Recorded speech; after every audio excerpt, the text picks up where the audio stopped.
Hello friends, welcome to my channel CCMP pharmacology. आज का हमारा टॉपिक है drug absorption. Drug absorption means हमारी बॉडी में जब हम ड्रग लेते हैं तो बॉडी ड्रग के साथ क्या करती है, ड्रग कैसे एब्जॉर्ब होता है बॉडी में, वो सब हम इसमें सीखेंगे। तो चलिए पहले इसका डेफिनेशन जान लेते हैं। क्या है drug absorption? Movement of drug into the blood stream from its site of administration is known as drug absorption. Drug का मूवमेंट जो कि ब्लड में होना चाहिए, कोई भी रूट से हम ड्रग देते हैं तो वो कैसे ब्लड में जाता है, वो उससे उस प्रोसेस को हम बोलेंगे drug absorption. Absorption is a process by which drugs enter blood via mucous membranes of the alimentary और respiratory tract from the site of injection or from the site of application. The process of absorption is essential for the drug to reach the site of action and is mainly through blood. तो जैसे हमने पहले की video में देखा है कि different roots of administration, हम ट्रांसडर्मल देते हैं, सबक्यूटेनियस ड्रग देते हैं, इंट्रामस्कुलर देते हैं, ओरली देते हैं। तो इन सब रूट से होते हुए ड्रग जो है हमारे ब्लड में पहुंचता है और ब्लड में पहुंचने के बाद वो सिस्टमिक सर्कुलेशन में पहुंच के सब जहाँ पर हमको उस ड्रग का एक्शन चाहिए, जहाँ पे मेडिसिन की ज़रूरत है, वो वहाँ पहुँचाना ड्रग एब्जॉर्प्शन का काम है। ठीक है। तो during this process the drugs administered orally have to pass through the mucous membranes and then through walls of capillaries. Drugs given by injection pass only through endothelium of the capillaries, except the drug given intravenously which enter the blood directly. तो orally जब हम drug देते हैं तो उसमें क्या होता है कि गैस्ट्रिक म्यूकस मेम्ब्रेन के थ्रू फर्स्ट पास मेटाबॉलिज्म होके वो ब्लड में जाता है, और इंट्रामस्कुलर जब देते हैं तो वो सिर्फ कैपिलरीज के थ्रू ब्लड स्ट्रीम में आता है, जबकि इंट्रावेनस देते हैं तो वो तो डायरेक्ट ही ब्लड में चला जाता है, सिस्टमिक सर्कुलेशन में चला जाता है। ठीक है, इसलिए उसमें 100% बायोअवेलेबिलिटी भी होती है। बायोअवेलेबिलिटी हम नेक्स्ट लेक्चर में देखेंगे। ठीक है। चलो, absorption of drug occurs via, कैसे होता है एब्जॉर्प्शन? फर्स्ट सबसे पहले GIT में देखेंगे, gastrointestinal tract. Non ionised lipid soluble form of drug absorb rapidly than ionised form. जो non ionised lipid form drugs होते हैं, फैटी ड्रग्स होते हैं, वो जल्दी से एब्जॉर्ब हो जाते हैं। जो आयोनाइज्ड होते हैं, वाटर सॉल्युबल होते हैं, उनको एब्जॉर्ब होने में टाइम लगता है। ठीक है। तो सबसे पहले हम देखेंगे ओरल रूट, माउथ में जो सबलिंगुअल हम देते हैं। Drugs given sublingually absorb rapidly absorb होते हैं। क्यों होते हैं? ये lipid soluble basic alkaline pH of saliva और neutral drug. Non ionised drugs rapidly absorbed, they enter directly into systemic circulation. Absorbed drug bypass hepatic portal circulation to give rapid onset of action. Example, glyceryl trinitrate or isosorbide dinitrate given sublingually in acute attack of angina. तो sublingually जब हम drug देते हैं तो वो liver का bypass कर देते हैं मेटाबॉलिज्म, और फास्ट उसका रैपिड एक्शन होता है, तुरंत ही रैपिड एक्शन होता है, इसलिए वो सबसे इफ़ेक्टिव भी है। और ऐसे ड्रग्स के एग्जांपल क्या है जो हम सबलिंगुअल देते हैं? Nitroglycerin, isosorbide dinitrate. ठीक है, जो अंजाइना में काम में आते हैं। फिर है स्टमक में देंगे, is having acidic pH, hence lipid soluble unionised acidic neutral drug absorb enters hepatic portal circulation, undergo first pass metabolism in liver, then enters systemic circulation. Thus, the bioavailability of drug absorbed is less compared to sublingual drug absorption. तो stomach में जब देते हैं तो उसमें क्या होगा कि जो लिपिड सॉल्युबल अनआयोनाइज्ड ड्रग्स है वो सबसे पहले हिपेटिक पोर्टल सर्कुलेशन में जाएंगे, फर्स्ट पास मेटाबॉलिज्म में जाएंगे, उसके बाद में सिस्टमिक सर्कुलेशन में जाएंगे, और फिर उसके थ्रू ब्लड के through all over the body जाएंगे। तो इसमें बहुत टाइम लग जाता है और एब्जॉर्प्शन भी कम होता है ड्रग का। फिर है इंटेस्टाइन। अगर स्टमक में एसिडिक नहीं है, न्यूट्रल नहीं है, उसमें एब्जॉर्ब नहीं हुआ तो वो पास हो जाएगा स्टमक से इंटेस्टाइन में। इंटेस्टाइन में क्या होगा, इंटेस्टाइन का पीएच जो है अल्कलाइन रहता है, बेसिक रहता है। इसमें न्यूट्रल और लिपिड ड्रग्स जो है जल्दी से एब्जॉर्ब हो जाएंगे। फिर वो लीवर में जाएंगे, हेपेटिक पोर्टल सर्कुलेशन में जाएंगे, वहाँ पर फर्स्ट पास मेटाबॉलिज्म होगा और उसके थ्रू वो सिस्टमिक सर्कुलेशन में एंट्री करेगा। तो ऐसे ड्रग्स का एग्जाम्पल है मॉर्फिन। मॉर्फिन जो है वो रैपिडली एब्जॉर्ब हो जाता है। Some drugs absorb through intestine में गेट सिक्रेटेड इनटू इंटेस्टाइन। कोई जो ड्रग्स है वो लीवर में पोर्टल सर्कुलेशन में ना जाते हुए इंटेस्टाइन में ही सिक्रेट होते हैं और फिर से वो सर्कुलेट होके बाइल में जाते हैं और बाइल में जाके वो रीएब्जॉर्ब्ड होते हैं। फिर है लार्ज इंटेस्टाइन और colon. Absorb drug mainly enters into systemic circulation. Colon has alkaline pH, hence unionized lipid soluble basic or neutral drugs are absorbed through this site. Drug absorbed from colon has minimal first pass effect. जब हम large intestine colon के through जो medicine देते हैं, जो drug होते हैं, वो रैपिडली मतलब ओरल रूट से ज़्यादा थोड़ा अच्छे से एब्जॉर्ब होते हैं और मिनिमल फर्स्ट पास मेटाबॉलिज्म में जाते हैं। ठीक है, फिर सेकंड हम देखेंगे पैरेंट्रल साइट्स। पैरेंट्रल साइट्स में हमने देखे थे आईवी रूट, इंट्रामस्कुलर रूट और सबक्यूटेनियस रूट। तो इंजेक्शन जो हम आईवी रूट, इंट्रावेनस रूट देंगे वो तो रैपिड एक्शन होगा और कंप्लीट एब्जॉर्प्शन होगा उसमें। फिर सेकंड है जो इंट्रामस्कुलर और सबक्यूटेनियस देते हैं तो उसमें जो है पैसिव डिफ्यूजन टू प्लाज्मा और लिम्फ में होगा। आईएम एब्जॉर्प्शन में रैपिड एक्शन होगा सबक्यूटेनियस के कंपैरिजन में। Absorption of drug through IMS is decreased if patient is in shock. अगर पेशेंट शॉक में है तो उसका पेरिफेरल सर्कुलेटरी फेलियर रहता है, पेरिफेरी में सर्कुलेशन कम रहता है, जैसे कि बर्न पेशेंट हो गया, हाइपोवोलेमिक शॉक पेशेंट हो गया, तो उसमें जो मेजर ऑर्गन्स है वहाँ पे ब्लड सर्कुलेशन ज़्यादा होता है, पेरिफेरी में कम होता है, इसलिए एब्जॉर्प्शन बहुत ही कम रहेगा। तो ऐसे पेशेंट्स में हम सबक्यूटेनियस और इंट्रामस्कुलर इंजेक्शन नहीं देंगे। फिर है lungs. When lipid soluble drug given in vaporised form और aqueous solution form like sprays get deposited over epithelium of trachea, bronchi, alveoli, from where it gets rapidly absorbed due to its large surface area and high vascular supply to this region. Absorbed drug directly enters in systemic circulation by bypassing the first pass metabolism. अब lungs में हम जैसे inhalation के through medicine देते हैं, drug देते हैं inhalers के थ्रू, तो वो डायरेक्ट सिस्टमिक सर्कुलेशन में पहुंचता है क्योंकि वहाँ पे लार्जेस्ट वास्कुलर सिस्टम रहता है और इससे वो बाईपास कर देता है फर्स्ट पास मेटाबॉलिज्म को, इसलिए रैपिड एक्शन रहता है। फिर है हमारा टॉपिकल साइट। टॉपिकल साइट में that is skin, ocular chamber, ear canal, drug with high lipid solubility applied to intact skin, epidermis और डर्मिस और abraded skin absorb rapidly into systemic circulation. जो हमने पैचेस बताए थे, ट्रांसडर्मल ऑइंटमेंट्स हो गए, lotions हो गए या फिर आई ड्रॉप्स हो गए, ईयर ड्रॉप्स हो गए, तो वो भी फर्स्ट पास मेटाबॉलिज्म को बाईपास कर देता है और रैपिड एक्शन देता है।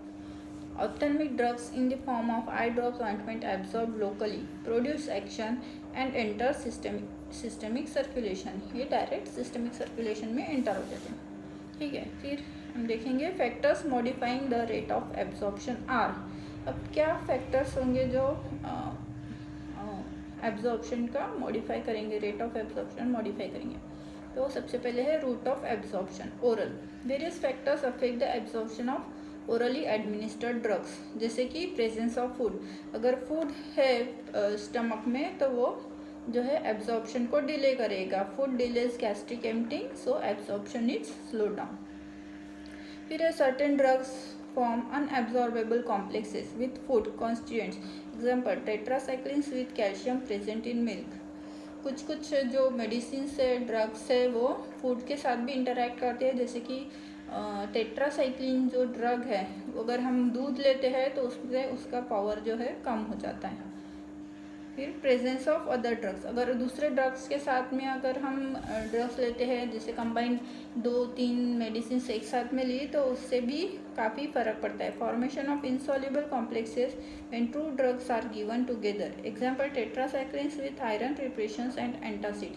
अगर हम टेट्रासाइक्लिन्स आयरन और एंटासिड के साथ में देते हैं तो वहाँ पे कॉम्प्लेक्स फॉर्म हो जाएगा, इंसॉल्युबल कॉम्प्लेक्स फॉर्म हो जाएगा, और उससे जो है हमारा ड्रग जो है जल्दी से एब्जॉर्ब नहीं हो पाएगा। Can be minimise by administering the 2 drugs at 2 to 3 hours interval. तो इसका उपाय क्या है, हम जो है ड्रग्स जो है 2-3 घंटे के इंटरवल में देंगे, साथ में नहीं देंगे। ठीक है। सम ड्रग्स में affect the absorption of other drugs by causing mucosal damage, example neomycin. Neomycin ऐसा ड्रग है जो म्यूकोसल डैमेज कर सकता है और उससे भी एब्जॉर्प्शन कम होगा। फिर highly ionised drugs are poorly absorbed when given orally, example streptomycin, neostigmine. जो हाईली आयोनाइज्ड ड्रग्स है वो स्टमक में जल्दी से एब्जॉर्ब नहीं होंगे, और ऐसे एग्जाम्पल है streptomycin and neostigmine. Certain drugs are degraded in the gastrointestinal tract, example penicillin G, insulin. Penicillin G और इंसुलिन जैसे ड्रग्स है जो हम ओरली नहीं दे सकते, क्योंकि वो जल्दी से ही तुरंत ही गैस्ट्रोइंटेस्टिनल ट्रैक्ट में डिग्रेड हो जाते हैं, हाइड्रोलाइज हो जाते हैं, नष्ट हो जाते हैं। ठीक है, तो इससे हम इंजेक्शन फॉर्म में ही देते हैं। सबक्यूटेनियस एंड इंट्रामस्क्यूलर, अब इसमें क्या है, absorption by these routes depends mainly on the local blood flow, as capillaries are highly porous, even large lipid insoluble molecules can cross them। Subcutaneous intramuscular जो हम drugs देते हैं उसमें कैपिलरीज में हाईली पोरस रहते हैं, इसलिए जल्दी से एब्जॉर्प्शन हो जाता है। फिर topical application, higher the lipid solubility more will be the absorption following topical application. ये बात हमने समझना ज़रूरी है कि लिपिड सॉल्युबल जितने भी ड्रग्स है उनमें हाई सॉल्युबिलिटी रहती है, हाई एब्जॉर्प्शन रहता है। ठीक है, तो ड्रग एब्जॉर्प्शन के चांसेस लिपिड सॉल्युबल ड्रग्स में ज़्यादा हो जाते हैं। फिर है physico chemical properties of the drugs, physical chemical properties पर भी ड्रग का एब्जॉर्प्शन डिपेंड रहता है, जैसे कि size and shape of the molecule, solubility, lipid, water partition coefficient, जैसे कि मॉलिक्यूल का साइज कितना है, हम कौन से पाउडर फॉर्म में दे रहे हैं, लिक्विड फॉर्म में दे रहे हैं। अगर हम सॉलिड फॉर्म में दे रहे हैं तो उसका एब्जॉर्प्शन के लिए ज़्यादा टाइम लगेगा, पाउडर फॉर्म में देंगे तो उसका और थोड़ा कम हो जाएगा एब्जॉर्प्शन, और लिक्विड फॉर्म में देते हैं तो उसका और कम टाइम लगेगा एब्जॉर्प्शन के लिए। अनआयोनाइज्ड मॉलिक्यूल्स है तो जल्दी एब्जॉर्ब होंगे, आयोनाइज्ड मॉलिक्यूल्स होंगे तो जल्दी एब्जॉर्ब नहीं होंगे। The acidic drugs like barbiturates and salicylates are better absorbed in acidic pH of stomach. कुछ जो एसिडिक आयन वाले एसिडिक पीएच वाले जो ड्रग्स है, जैसे कि एस्पिरिन है, सैलिसिलेट्स है, बार्बिचूरेट्स है, वो स्टमक में ही एब्जॉर्ब हो जाएंगे, क्योंकि स्टमक का पीएच जो है वो एसिडिक रहता है, तो उसको इंटेस्टाइन के थ्रू, फर्स्ट पास मेटाबॉलिज्म के थ्रू जाने की ज़रूरत नहीं। ठीक है, and drugs like ephedrine are better absorbed in alkaline pH of small intestine. और जो इफेड्रिन जैसे ड्रग्स रहते हैं वो स्मॉल इंटेस्टाइन के बेसिक पीएच, अल्कलाइन पीएच में जल्दी से एब्जॉर्ब हो जाते हैं। Structure of the cell membrane, cell membrane का स्ट्रक्चर कैसा है उसमें भी ड्रग एब्जॉर्प्शन डिपेंड करता है। Concentration of free drug, concentration कैसा है ड्रग का, drug formulation and rate of dissolution, liquids better absorbed and solid. जैसे कि मैंने बताया, जैसे सिरप फॉर्म में अगर हम देते हैं कोई भी ड्रग तो वो जल्दी एब्जॉर्ब होगा सॉलिड फॉर्म के अगेंस्ट में। Area of absorbing surface, absorbing surface area कैसा है, absorption is highest in the small intestine. Small intestine में सबसे ज़्यादा हाईएस्ट एब्जॉर्प्शन होता है, क्योंकि उसका एरिया भी ज़्यादा है। Nature of solvent etcetera, nature कैसा है सॉल्वेंट का, उस पर भी ठीक है या सेमी लिक्विड है, उस पर भी डिपेंड करता है कि कैसे जल्दी एब्जॉर्ब होगा। फिर है हमारा methods of prolonging drug absorption. अब कौन सी मेथड्स है जिससे कि हम ड्रग का ड्यूरेशन है वो एब्जॉर्प्शन का बढ़ सकता है। तो रिटार्डिंग ड्रग एब्जॉर्प्शन, इसमें पहला है absorption of a drug after oral administration can be retarded by administering it on full stomach or by using sustained release preparations, example nitroglycerin। तो अगर फुल स्टमक है और हमने ड्रग दिया है तो ऑब्वियसली उसका ड्रग जो है, ड्रग का एब्जॉर्प्शन स्लोली धीरे धीरे होता रहेगा और उसका ड्यूरेशन जो बढ़ जाएगा। ठीक है। Following parenteral administration, absorption of a drug can be retarded by reduction in the vascularity of the absorbing surface, example use of adrenaline with lignocaine. तो पैरेंटल ड्रग में उस ड्रग का ड्यूरेशन प्रोलॉन्ग करने के लिए हम क्या कर सकते हैं कि उसको मिक्स कर सकते हैं, जैसे कि एड्रेनालिन को लिग्नोकिन के साथ मिक्स कर दिया, तो कंबाइन कर दिया, तो उसका जो है एक्शन और ड्यूरेशन ऑफ एक्शन जो है प्रोलॉन्ग हो जाएगा। फिर है reduction in the solubility of the drug, example penicillin combined with procaine, a compound with poor water solubility. अगर हम पेनिसिलिन को प्रोकेन के साथ कंबाइन करते हैं तो उसका जो है सॉल्युबिलिटी जो है वो बहुत ही कम रहता है और इसकी वजह से उसका जो एक्शन रहेगा, एब्जॉर्प्शन, वो प्रोलॉन्ग हो जाएगा, बढ़ जाएगा। Combining the drug with a protein from which it is released slowly, example protamine, zinc, insulin. Protein को अगर हम किसी और ड्रग के साथ कंबाइन करते हैं तो उसका भी एब्जॉर्प्शन जो है कम हो जाएगा। For implantation of pellets which ensure slow and prolonged absorption, example progestogens for contraception. जिससे हम इम्प्लांट करते हैं पेलेट्स, प्रोजेस्टेरॉन जो है कॉन्ट्रासेप्टिव का काम करता है, तो भी धीरे धीरे वो रिलीज होते रहेंगे और तुरंत नहीं होगा, तो ये हमारे काम में है, इसका हम प्रोलॉन्ग कर सकते हैं एब्जॉर्प्शन। फिर long acting dermatological preparations, example transdermal patches of hyoscine estradiol. इसलिए हम ट्रांसडर्मल पैचेस भी प्रीफर करते हैं क्योंकि उनका ड्यूरेशन ऑफ एक्शन लॉन्ग रहता है, क्योंकि वो मेडिसिन कांस्टेंट कॉन्सेंट्रेशन में धीरे धीरे हमारी बॉडी में रिलीज होती रहती है, टिश्यूज में रिलीज होती रहती है। फिर है हमारा मेथड्स टू प्रोमोट और facilitate absorption from injection site. अब हमने देखा कि ड्यूरेशन प्रोलॉन्ग कैसे करना है, अभी हम ये देखेंगे कि कैसे हम उसका ड्यूरेशन बढ़ाएंगे, facilitate absorption from injection site. तो adding hyaluronidase to injection fluid. Hyaluronidase is an enzyme that breaks down the intracellular matrix.